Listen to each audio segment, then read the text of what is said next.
Angeke ukholwe esekushiwo uKhuzani kuyigcoma elisha. Sawubona kuphi nobula kufunye khona lo mbuso njengamanje kubingelela yena mathindo acebisa intombi zomgqomela amahlaka abanye baqomela imali ethi bowazi.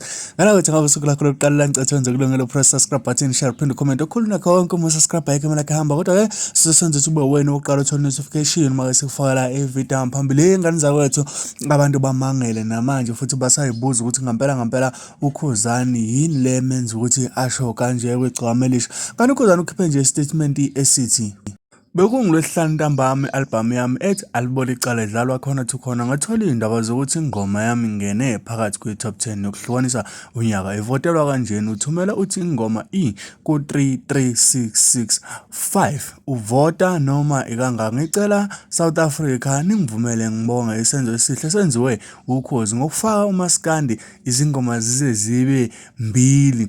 Lokhu kusho ukukhula kukaMaskandi nanokuthi nathi sesihlonishwa njengawo wonke amagenera akusaqala lokhu kwenzeka ngonyaka ka-2020 zangena zambili kuphinde kwenzeka ithi sekuphinde kwenzeka futhi kulonyaka. Lokhu kusho ukuhlonishwa kwegenera yethu kumele silushayele ihlombe ukhozi ngesenzo salo bese ngibongela bonke abaculi abangenile kulo mncintiswano ngokukhethelekile ngibongela nomfoka Mangele ngokungena naye kule top 10 Ngithi-ke isikhathi sokukhuluma kujikijelwane ngamazwi sesiphelile manje sekukhuluma isithupha nefoni ngoba nge-31 ngo-12 ebusuku kuzovela lapho ukuthi obani abavote badlula abanye. Ngicela ukukhulula ezama amabhobesi ukuthi azivotele ingoma yethu ethi umjololowo sivele siwenze ube semthethweni umjolo bese ngibonga ukuvota kwenu ngamandla nayifaka le ngoma ohlwini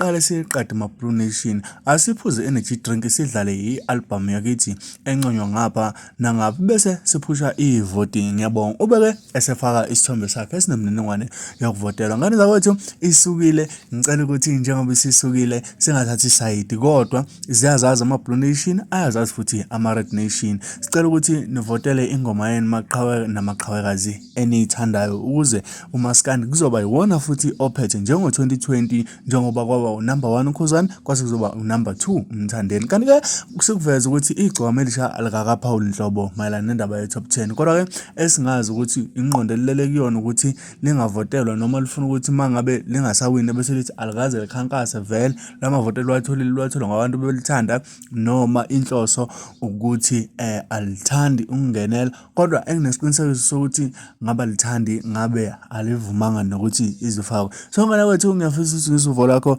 malana ne-statement sikaKhuzani uzokhumbula ukuthi uKhuzani uyaqala ukudedela i-statement esithi asifana nalesi noma engaqali nqa ngiyakhumbula ukuthi wakwasidedela i-statement esifana nalesi ngesikhathi kushone umaka Mthandeni kodwa-ke engicabanga ukuthi akajwayele ukudedela i-statement zokuthi abongele imbangi yakhe aze akusho ngegama. Ngane kwethu ngaphandle kokumosha isikhathi sakhe ahlala laphana kwi-comment section ngizuvo lakho mayelana nalolu daba.